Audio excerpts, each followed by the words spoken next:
देखो, अंतिम चैप्टर यही जो है हमें पढ़ना है। जो काव्यखंड है, काव्यखंड का यह अंतिम चैप्टर है ऋतुराज। ऋतुराज का जो जीवन परिचय है, सबसे पहले तो ये आधुनिक योग बोध और यथार्थ के कवि जो है ऋतुराज जी नई कविता के लिए ये अपनी विशिष्ट पहचान रखते हैं। इनका जन्म सन 1940 में राजस्थान के भरतपुर में हुआ था। इन्होंने राजस्थान विश्वविद्यालय से अंग्रेजी विषय में एमए की परीक्षा पास किए, उत्तीर्ण की और अपनी आजीविका के लिए इन्होंने अध्ययन अध्यापक का साधन बनाया। 40 वर्ष तक अंग्रेजी साहित्य पढ़ाते रहे। सेवानिवृत्त होकर ये जयपुर में रहते हैं। इन्होंने हिंदी कविता के क्षेत्र में भी महत्वपूर्ण कार्य किया और अब तक इनकी 8 रचनाएं प्रकाशित हो चुकी हैं, जिनमें इनकी कुछ प्रमुख रचनाएं हैं जिसका नामकरण इस प्रकार है: एक मरण धर्मा और अन्य, पुल पर पानी, सूरत निरत, लीला, मुखारबिंद। साहित्य सेवा के लिए इन्हें जो है सोमदत्त परिमल सम्मान जो है प्राप्त हुआ था। मीरा पुरस्कार, पहल सम्मान और बिहारी पुरस्कार से भी इनको सम्मानित किया जा चुका है। इनकी जो साहित्यिक विशेषताएं हैं, ऋतुराज ने तो पहले अपनी कविता में आज के मानव की जो दशा है उस दशा को भली भांति अपने काव्य में प्रस्तुत करने की चेष्टा की है। इनकी कविता आधुनिक सामाजिक दायित्व, स्वाभिमान और विश्व बंधुत्व की प्रति आलोकित है। इन्होंने न तो किसी को धूल बनाने की कोशिश की और न ही किसी को हवा से ऊपर उठाने की। कवि अत्यंत सहज भाव से अन्याय, दमन, शोषण और रूढ़ि परंपरा के जर्जर जो संस्कार से जूझना हमेशा चाहते थे। जो हमारे संस्कार हैं जो जर्जर हो चुके हैं, पुराने हो चुके हैं, जो रूढ़िग्रस्त हैं, इससे हमेशा ये संघर्ष करते रहे। कहीं कहीं कभी कि विद्रोह जो भावना है इसी के कारण व्यक्त होती रही। कवि ने आज के मानव के संघर्ष को कविता में स्थान दिया। वह नई मर्यादाओं की स्थापना के लिए आगे बढ़ने में विश्वास रखता है। उसने उन लोगों की अपनी कविता जो है दैनिक जीवन के अनुभव का यथार्थ रूप से प्रकट किया है।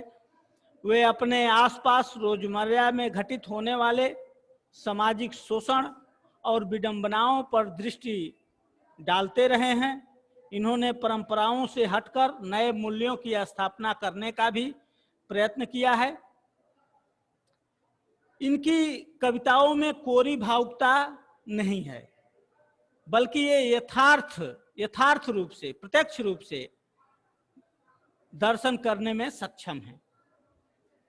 जैसे इनकी एक कविता है कि माँ ने कहा पानी में झांक कर अपने चेहरे पर मत रीझना, आग रोटियां सेकने के लिए हैं, जलने के लिए नहीं। वस्त्र और आभूषण शाब्दिक भ्रमों की तरह बंधन है स्त्री जीवन के। यानी कवि ने कृत्रिम भाषा का प्रयोग नहीं किया है। इनकी भाषा अपने वातावरण और लोक जीवन से जुड़ी हुई है।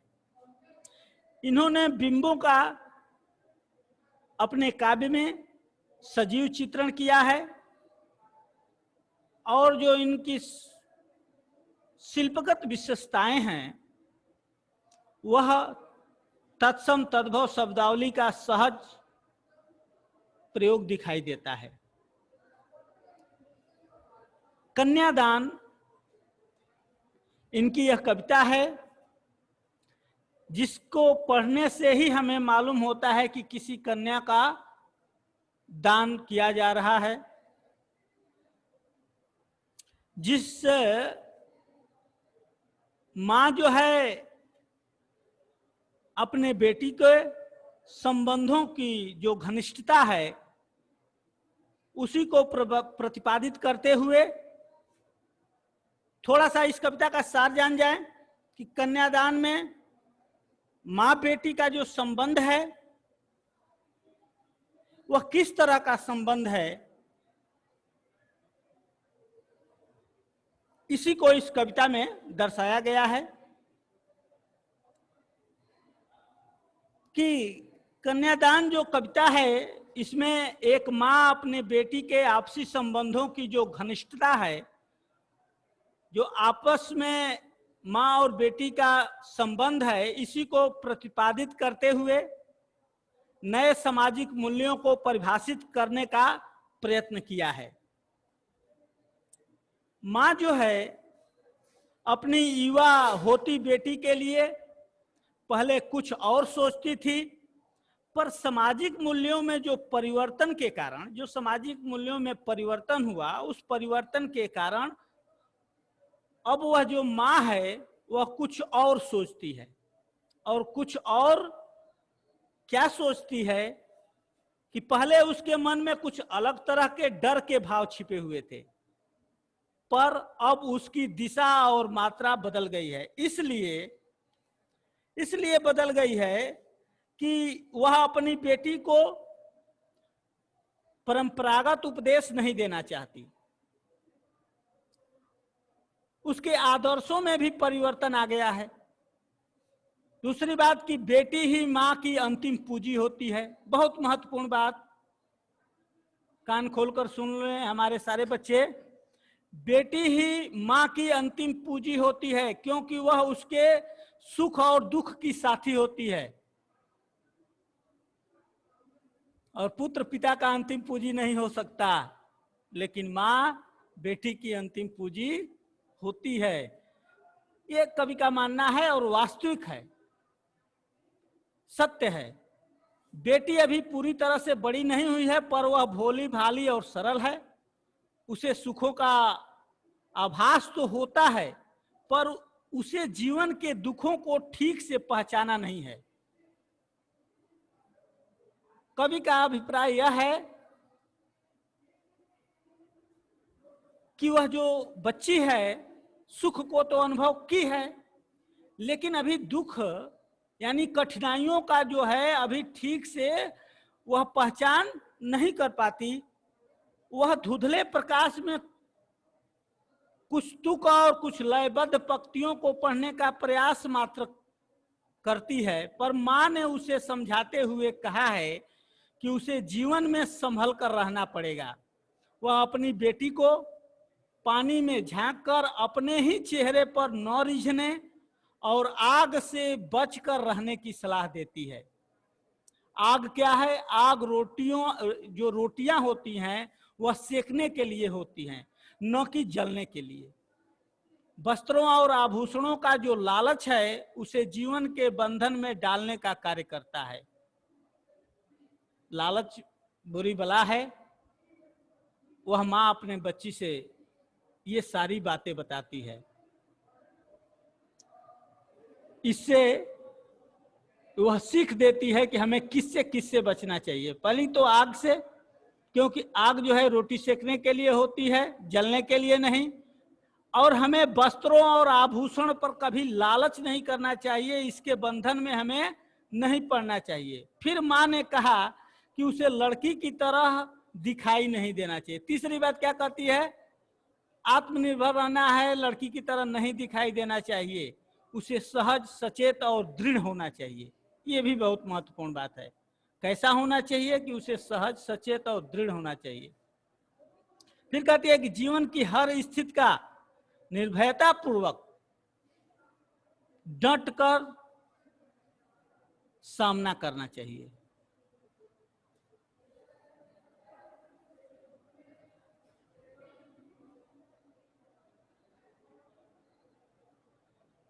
इतनी सी बात जो है इस कविता में हमें कविता के माध्यम से समझाया गया है। इस पूरा कविता का सार मैंने अभी अभी प्रस्तुत किया और इसी कविता को हमको पढ़ना है। अब हम देखेंगे कि यह कविता को हम कैसे पढ़ेंगे, कि कितना प्रामाणिक था उसका दुख लड़की को दान में देते वक्त, जैसे वही उसकी अंतिम पूंजी हो। लड़की अभी सयानी नहीं थी, अभी इतनी भोली सरल थी कि उसे सुख का आभास तो होता था, लेकिन दुख बाचना नहीं आता था। पाठिका थी वह धुंधले प्रकाश की, कुछ तुकों और कुछ लयबद्ध पंक्तियों की। कुछ इसके कठिन शब्द नोट कर लें ताकि इसका मैं शब्दार्थ बताऊंगा, भावार्थ बताऊंगा तो आपको समझने में सरलता होगी। कितना प्रामाणिकता था। प्रामाणिकता का मतलब होता है वास्तविकता, जो वास्तविकता है उसका दुख। उसका दुख किसका दुख? मां का दुख। किसका दुख? मां का दुख। लड़की को दान में देते वक्त, दान में देना, कन्यादान देना, विदा करना, क्योंकि लड़की पराई वस्तु होती है। अर्थो ही कन्या पर की वे वस्तु। अभिज्ञान शाकुंतल में कालिदास ने कहा है, अर्थो ही कन्या पर की वे वस्तु, अर्थात कन्या जो है पर की वे वस्तु, दूसरे की वस्तु होती है तो वह दान में दी जाती है। सबसे बड़ा दान कन्यादान होता है। दानों में सबसे बड़ा जो दान होता है वह कन्या का ही दान होता है। उसके बाद दूसरा स्थान विद्या का आता है, विद्यादान। लेकिन सबसे बड़ा दान जो होता है कन्यादान ही होता है। तो इसका कुछ कठिन शब्दों का अर्थ आप नोट कर लें ताकि आपको समझने में आसानी होगी। नोट करें, कितना प्रामाणिकता था। प्रामाणिक का मतलब वास्तविक, जो प्रमाणित है। उसका दुख, मां का दुख। अंतिम पूंजी, अंतिम पूंजी कवि ने किसको माना है? तो बेटी को माना है। यह भी नोट कर लें, अंतिम पूंजी जो होती है मां के लिए उसकी बेटी ही होती है। नोट कर लें।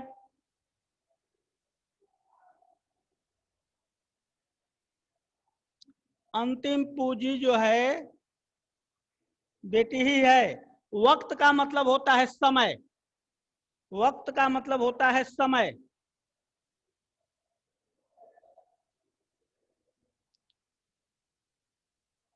अंतिम पूंजी नोट कर लिए। सयानी माने समझदार, और वाचना माने पढ़ना।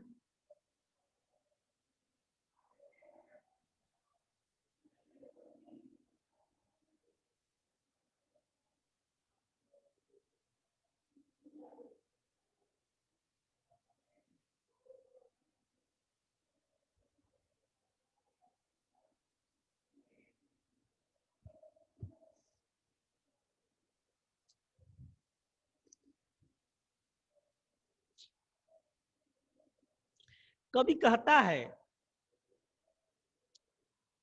कि कितना प्रामाणिकता था उसका दुख, कि मां ने अपना जीवन जो है जीते हुए जिन दुखों को भोगा था,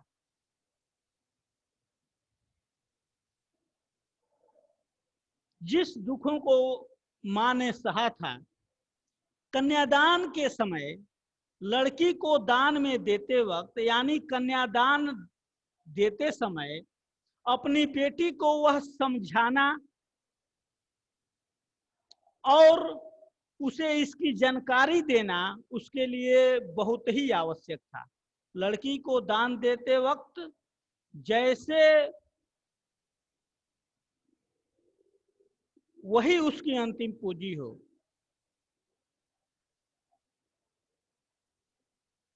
अब दान देते वक्त जो मां का वास्तविक दुख था, ध्यान से सुने, कितना प्रामाणिक था उसका दुख लड़की को दान देते वक्त। क्योंकि मां को जब वास्तविक दुख होता है तो कोई भी मां जब अपनी बच्ची को दान में देती है, विदा करती है, तो उसको सबसे बड़ा दुख का बोध होता है।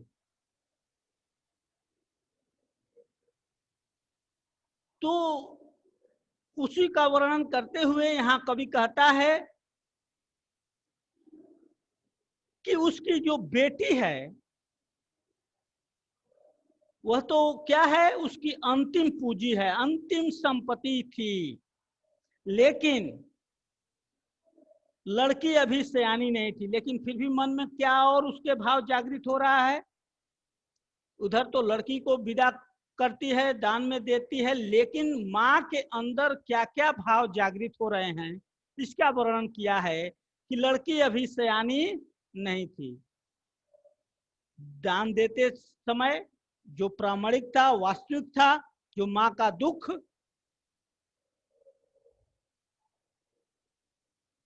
वह उसके मन में भाव जागृत हो रहा था।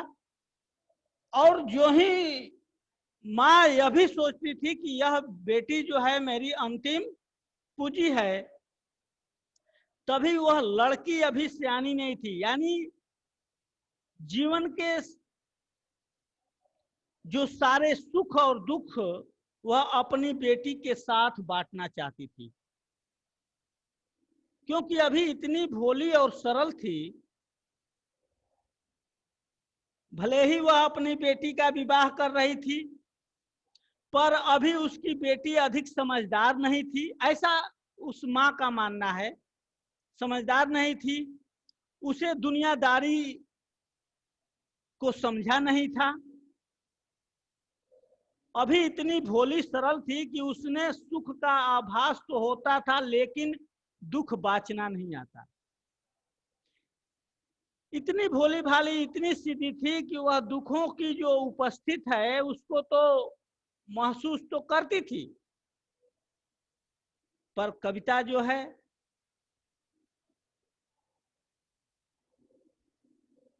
के माध्यम से यह कवि कहना चाहता है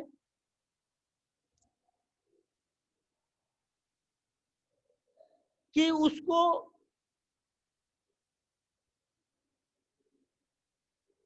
दुख का अभी आभास नहीं हुआ था, दुख को वह अभी समझ नहीं पाती थी। उसने सुख का आभास तो होता था लेकिन दुख बांचना नहीं जानती। सुख को तो वह आभास कर लेती थी लेकिन दुख को दूर नहीं कर पाती थी, दुख को समझ नहीं पाती थी। पाठिका थी वह धुंधले प्रकाश की, अभी तो वह धुंधले प्रकाश में जीवन रूपी जो कविता है उसके जो कुछ तुकों और कुछ लय वक्तियों को तो वह पढ़ना जानती थी, कुछ तुकों और कुछ लयबद्ध पंक्तियों को, यानी जीवन के समान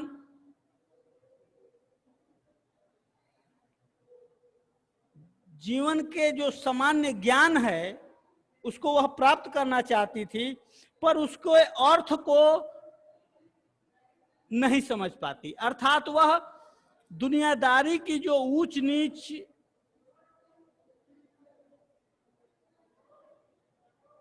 को वह अच्छी तरह से समझ नहीं पाती।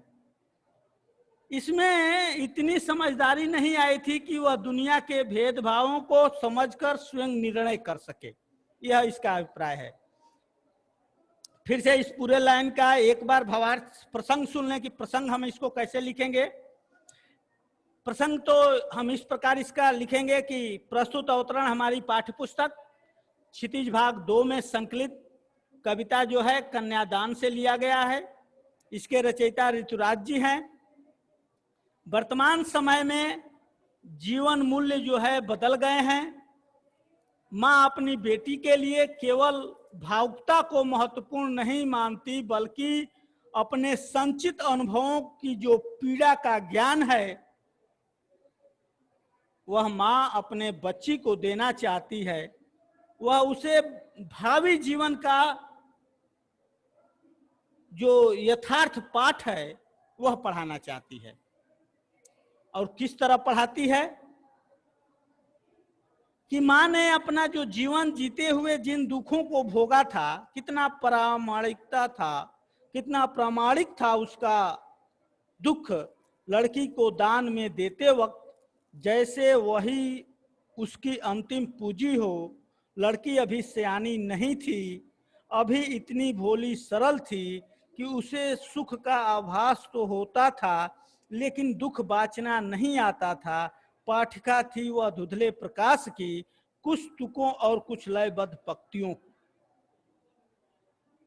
यहाँ पाठिका थी, अंत में दिया गया है कि पाठिका थी, यानी लड़की को कहा गया है। पाठिका लड़की को ही कहा गया था।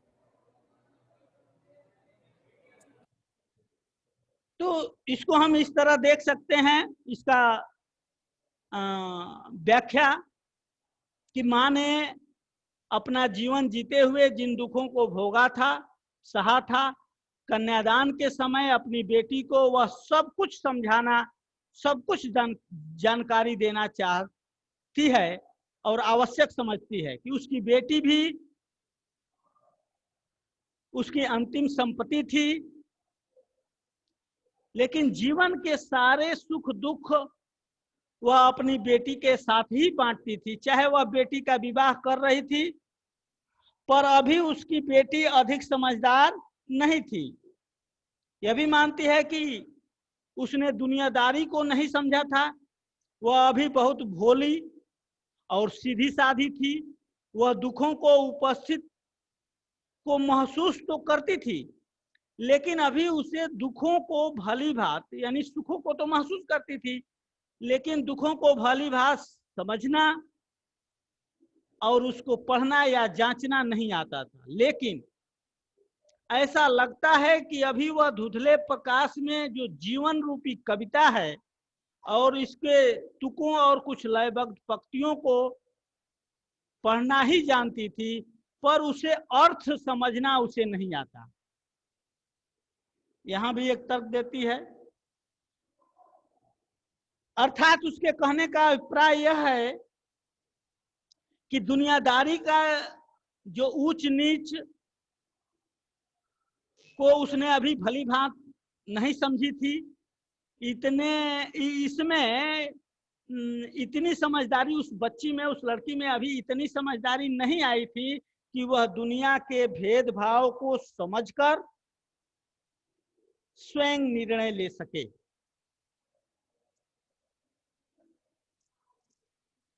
मेरा पूरा विश्वास है मेरे सारे बच्चे इस कविता का भाव समझ गए होंगे कि मैं क्या कहना चाहता हूं।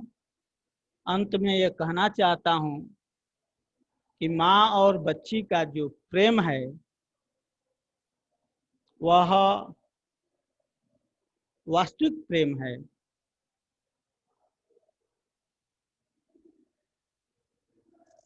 एक बार माँ और पिता में भी अंतर है। माँ अपने बच्चे को कभी भी माँ के साथ जब बच्चा रहता है तो अपने सारे दुखों को, अपने सारे सुखों को, अपने सारे गतिविधियों को माँ से शेयर करता है, लेकिन पिता से नहीं करता। इसके भी पीछे कारण है कि माँ जो है पिता से अपने बच्चों के प्रति ज्यादा स्नेह रखती है, ज्यादा प्रेम करती है।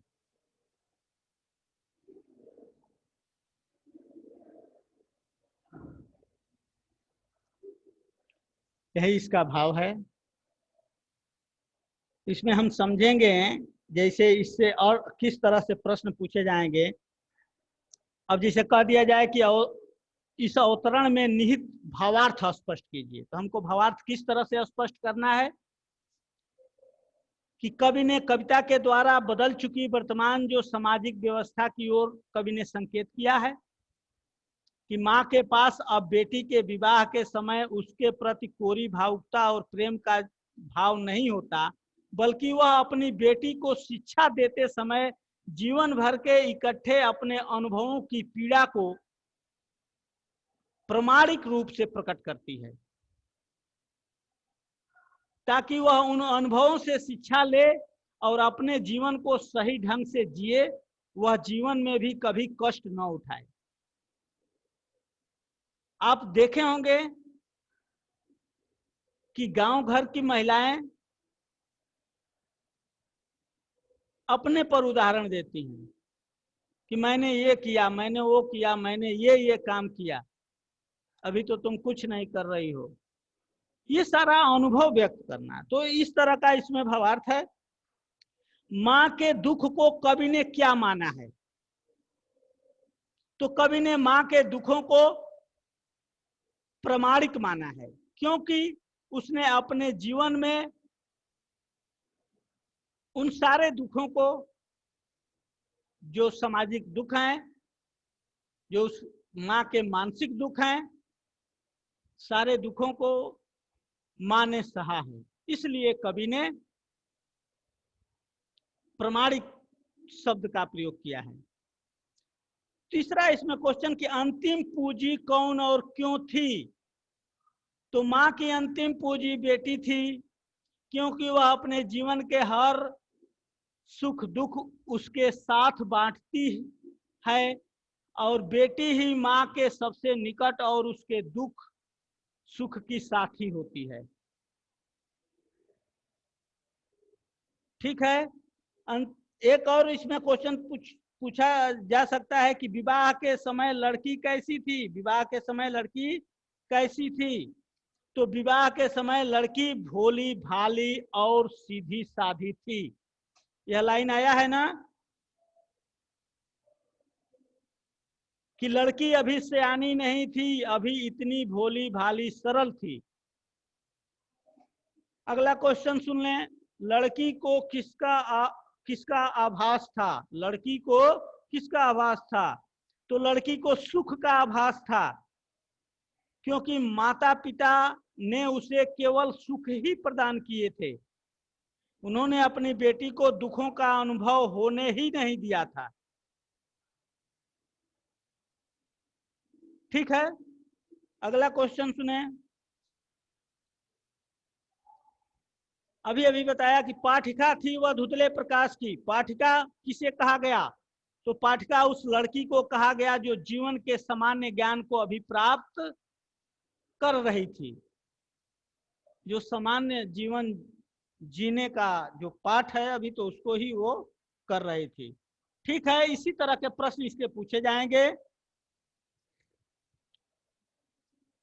बहुविकल्पी प्रश्न होंगे। तो मेरा पूरा विश्वास है कि ये जो पहली कविता है हमारे सारे बच्चे समझ गए होंगे।